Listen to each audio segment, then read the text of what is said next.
Have you ever found yourself sitting quietly at home, maybe sipping a cup of tea, and wondering why keeping up with a big circle of friends feels more exhausting than it used to? You might look at your phone, see a list of missed calls or invitations, and feel a little guilty for not wanting to jump into every social gathering. If that sounds familiar, you're not alone. As we move into our 70s and beyond, our energy, priorities, and even our definition of happiness start to shift. And here's the thing, that's not a bad thing. In fact, it might just be the key to living a more fulfilling, joyful life. Today, I want to talk about something that might sound a little surprising at first but makes so much sense when you think about it. Why having fewer friends after 70 can actually lead to more happiness. It's not about cutting people out or becoming a hermit. It's about focusing on what truly matters to you at this stage of life. Over the next few minutes, we're going to explore 5 reasons why less is more when it comes to friendships as we age. These are practical, heartfelt insights that can help you feel lighter, more connected, and truly content. So grab a comfy seat, maybe a warm drink, and let's dive into the first reason why trimming your social circle can bring you more joy than you might expect. One of the biggest reasons having fewer friends after 70 can boost your happiness is that it gives you the freedom to prioritize quality over quantity. When we were younger, we might have felt the need to keep up with a wide group of people, colleagues, neighbors, acquaintances from clubs or hobbies. It was almost like a badge of honor to have a packed social calendar. But as we age, our energy and time become more precious. You might notice that a long dinner party or a big group outing leaves you feeling drained rather than energized. That's your body and mind telling you it's time to focus on the relationships that truly lift you up. Think about someone in your life who makes you feel understood, who listens without judgment, who shares your sense of humor or your values. Maybe it's a lifelong friend who knows all your stories or a family member who just gets you. Those are the connections that matter most now. For example, I remember talking to my friend Margaret, who's 72.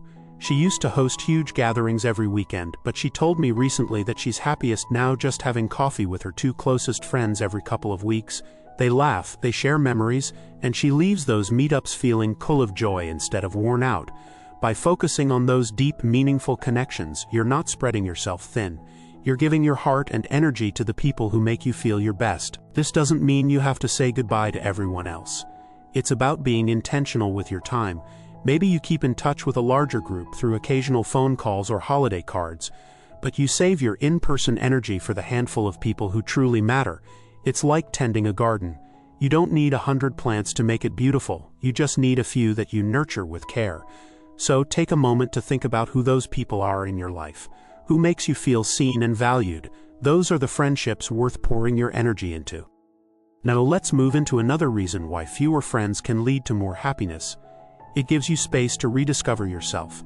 In our 70s, we often have more time than we did during the busy years of raising families or building careers. But sometimes, we fill that time with social obligations out of habit, not because they truly bring us joy. When you let go of the pressure to keep up with a large circle, you open up room to explore what makes you happy. Maybe you've always wanted to try painting, gardening, or writing down your life stories. Maybe you just want to sit quietly with a good book or take a slow walk in the park without feeling like you need to be somewhere else. I heard a story from a woman named Clara who's 75. For years, she was part of a big social group that met for weekly card games. She enjoyed it, but she started to feel like it was more about keeping up appearances than actually having fun. One day, she decided to step back and only join once a month. At first, she worried people would be upset, but what she found was so freeing. She started spending her mornings journaling and rediscovered her love for poetry. She even began sharing her poems with her daughter, which brought them closer than ever. By saying no to some of those social commitments, Clara found a part of herself she'd almost forgotten. This is about giving yourself permission to put your own needs first. It's not selfish, it's essential. When you have fewer social obligations, you can listen to what your heart and mind are craving. Maybe it's a new hobby, maybe it's more time with family, or maybe it's just the peace of a quiet afternoon. Whatever it is, having fewer friends means you have more time to invest in yourself. And that can bring a kind of happiness that no crowded social calendar ever could. As we think about this idea of rediscovering ourselves, it naturally leads us to another benefit of having a smaller circle. It reduces stress and overwhelm. Life after 70 can come with its own challenges. Maybe it's managing health concerns, keeping up with daily tasks, or just adjusting to a slower pace. The last thing you need is the added pressure of keeping up with a dozen different people's schedules, expectations, or demands.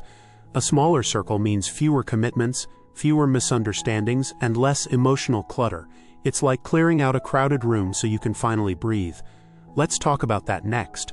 How a smaller social circle can help you feel calmer and more in control of your life. Let's talk about how having fewer friends can make your life feel calmer and less overwhelming. As we get into our 70s and beyond, our days can already feel full with doctor's appointments, family responsibilities, or just keeping up with the little things like grocery shopping or tending to the house. Adding a packed social schedule on top of that can sometimes feel like trying to juggle too many balls at once. You might find yourself worrying about forgetting someone's birthday, keeping up with group plans, or even navigating tricky dynamics in a big circle of friends. It's exhausting, isn't it?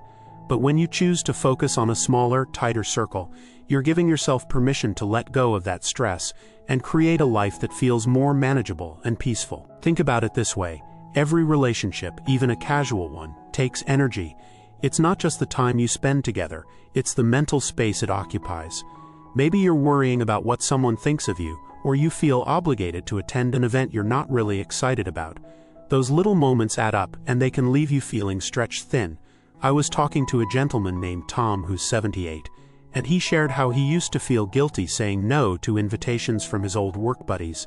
They'd plan these big fishing trips or group dinners, and he'd go along even though he'd rather be home tinkering in his garden.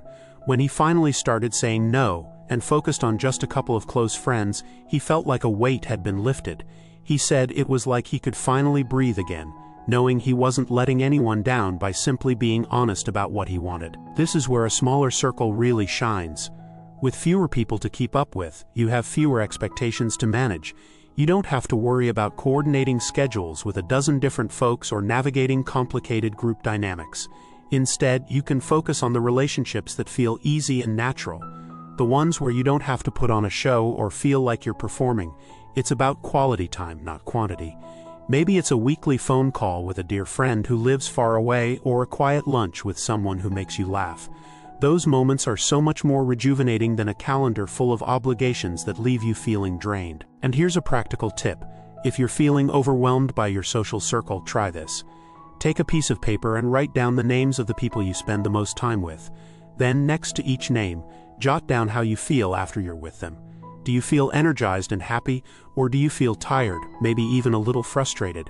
Be honest with yourself. You might be surprised to see which relationships are truly adding to your life, and which ones might be taking more than they give. This isn't about cutting people out coldly. It's about gently stepping back from connections that don't serve you anymore, so you can focus on the ones that do. That kind of clarity can bring such a sense of calm and control to your days. This idea of reducing stress ties right into another reason why fewer friends can mean more happiness. It allows you to deepen the relationships that matter most. When you're not spreading your energy across a wide group, you have more time and attention to give to the people who are truly special to you. It's like watering a few plants deeply instead of sprinkling a little water over a whole garden. Those deep roots make all the difference. Let me tell you about my neighbor Ellen, who's 71. She used to be part of a big knitting club, and while she loved the craft, she found the group dynamic stressful. There were cliques, gossip, and constant pressure to keep up. A couple of years ago, she decided to scale back and just knit with her two closest friends from the group. Now, their weekly knitting sessions are the highlight of her week. They don't just knit, they talk about their lives, their families, their dreams. Ellen says she feels closer to those two friends now than she ever did in the bigger group, and it's because she's able to give them her full attention. They know each other's stories, they check in on each other, and they're there for the big moments and the small ones. This is what happens when you focus on a smaller circle. You have the time and energy to really show up for the people you care about. You can listen more deeply, share more openly, and build a bond that feels solid and meaningful. It's not about how many people you have in your life, it's about how much those people mean to you. Maybe it's a friend you've known since childhood, a sibling you've grown closer to over the years, or even a new friend you've met at a community center. Whoever they are, giving them your full presence creates a kind of connection that fills your heart in a way a crowded room never could. And there's something else to consider here. Deeper relationships often mean more support when you need it most. Life after 70 can bring unexpected challenges, maybe a health scare or a change in your living situation. When you have a small, trusted circle, You know exactly who you can turn to for a kind word, a helping hand, or just someone to sit with you in the quiet moments. That kind of support is worth more than 100 acquaintances who only know you on the surface. As we think about deepening those key relationships, it's a natural step to consider how a smaller circle can also give you something else incredibly valuable: the gift of authenticity. That's where we're headed next. How having fewer friends lets you be your true self, without the pressure to be anything else. Let's talk about how having fewer friends after 70 allows you to be your true, authentic self, and why that's such a powerful ingredient for happiness. As we age, we've lived through so many seasons of life, raising families, building careers, navigating all sorts of expectations from the world around us. Sometimes, in the midst of all that, we might have felt the need to put on a certain face, to be the cheerful host, the reliable colleague, or the person who always says yes, even when we didn't want to. But now, in our 70s and beyond, we've earned the right to let go of those masks. With a smaller circle of friends, you can surround yourself with people who love you for who you are, not who you feel you have to be. And let me tell you, there's nothing more freeing than that. Picture this: you're at a big social gathering, maybe a community event or a family reunion, and you're surrounded by people you know but don't feel deeply connected to. You might find yourself nodding along, making small talk, or even pretending to enjoy a conversation that doesn't really interest you. It's not that you don't like these people, it's just that keeping up the act can feel like work. Now, contrast that with spending an afternoon with one or two close friends who know you inside and out.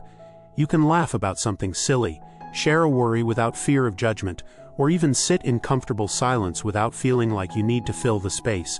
That's the beauty of a smaller circle. It creates a safe space where you can just be you. I heard a story from a woman named Doris, who's 74.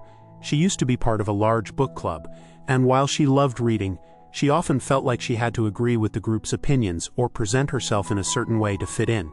A few years ago, she decided to step back and started a smaller book club with just 2 other friends. Now they read whatever they want, and their discussions are so much richer because they're not afraid to share their true thoughts. Doris told me she feels like she can say what she really thinks about a book, whether she loved it or hated it, without worrying about what anyone else will think. That freedom to be herself has made those gatherings one of the highlights of her month. Being authentic doesn't just feel good, it's good for your soul. When you're not constantly trying to meet other people's expectations, you have more energy to enjoy the moment. You can share your quirks, your passions, your stories, and know that the people around you value you for them. It's like taking a deep breath after holding it for too long. So, think about the people in your life who make you feel like you can let your guard down. Maybe it's a friend who loves your sense of humor, even when it's a little offbeat, or a family member who doesn't mind if you show up in your comfy sweater instead of something fancy. Those are the connections that let you shine as your true self, and they're worth cherishing. This idea of authenticity flows naturally into another reason why fewer friends can bring more happiness. It helps you create a life that aligns with your values and priorities. In our 70s, we often have a clearer sense of what matters most to us. Maybe it's spending time with family, staying healthy, or giving back to your community. Whatever your priorities are, a smaller circle of friends means you can focus on relationships that support those values instead of pulling you in directions that don't feel right anymore. Let me share an example. My friend Robert, who's 76, used to be part of a big golfing group. They'd meet every weekend, and while he enjoyed the game, he started to realize that the group's focus on competition and socializing at the clubhouse didn't align with what he wanted anymore. For him, his priorities had shifted to spending time with his grandkids and volunteering at his local community center. So he scaled back on the golf group and started meeting up with just one friend from the group for a casual game every now and then. That friend shared his love for family and community, and their conversations often turned to those topics. Robert said it felt like his social life finally matched what he cared about most, and it brought him a sense of peace he hadn't felt in years. This is about designing a life that feels true to you. When you have fewer friends, you can be more selective about who you spend your time with.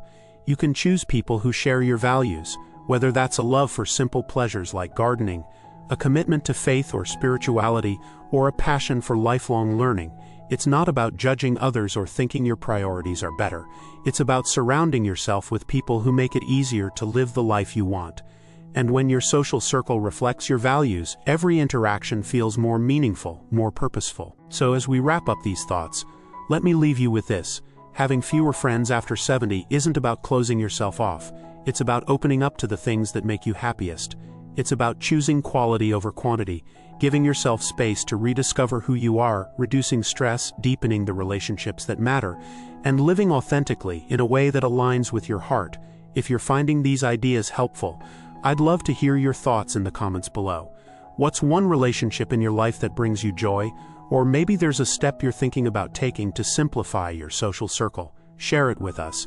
And if you enjoyed this video, please give it a like and hit that subscribe button for more content to help you live your best life at any age. Here's to finding happiness in the connections that truly matter. I notice you've requested the continuation of the YouTube video script, and I assume you want part 4 of the script for After 70 You Need Fewer Friends 5 Reasons Why Less is More for Happiness, following the same guidelines as before. Since part 3 covered the final points, authenticity and aligning with values, and included a conclusion, I'll clarify that part 4 should not introduce new points, but instead expand on the conclusion, reinforce the message, and provide additional reflections or actionable steps to maintain the required 900+ word count. It will flow seamlessly from part 3, maintaining the conversational tone and avoiding recaps or previews as per your instructions. If you meant something different, please let me know. As we sit with this idea of finding happiness through a smaller, more meaningful circle of friends, I want to take a moment to really bring it home. You've lived such a full life, decades of experiences, relationships, and wisdom that have shaped who you are today. And now, in your 70s and beyond, you have this beautiful opportunity to craft a life that feels just right for you. It's not about what the world expects or what your social calendar used to look like. It's about what fills your heart and brings you peace. Having fewer friends doesn't mean you're closing the door on connection. It means you're opening the door to the kind of connection that truly lights you up. Let's talk about how you can embrace this mindset and make it work for you, with some practical steps and a few stories to inspire you along the way. One of the most powerful things you can do is give yourself permission to let go of guilt. I know that's easier said than done. Maybe you've been invited to a big gathering and you're hesitating because you'd rather spend the evening at home with a good movie or a quiet chat with a close friend. You might worry about hurting someone's feelings or wonder if people will think you're pulling away. But here's the truth. It's okay to choose what feels right for you. Your happiness matters, and the people who truly care about you will understand. I remember talking to a woman named Grace who's 73. She used to feel obligated to attend every event her old church group planned, even when she was exhausted. One day, she decided to be honest and told the group she'd only come to the monthly potluck instead of every weekly meeting. At first, she was nervous, but she was amazed at how supportive everyone was. Now, she enjoys those potlucks so much more because she's there by choice, not out of guilt.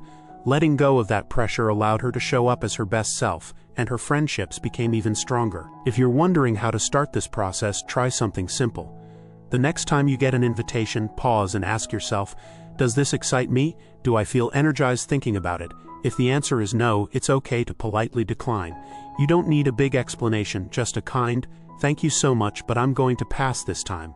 Then, use that time for something that brings you joy, whether it's calling a dear friend, spending time with family, or even enjoying your own company. Over time, you'll start to notice how much lighter you feel when your social life reflects your true desires. It's like clearing out a closet. You don't need to keep every piece of clothing, you just need the ones that fit you perfectly now. Another way to embrace this less is more approach is to nurture the relationships you've chosen to keep.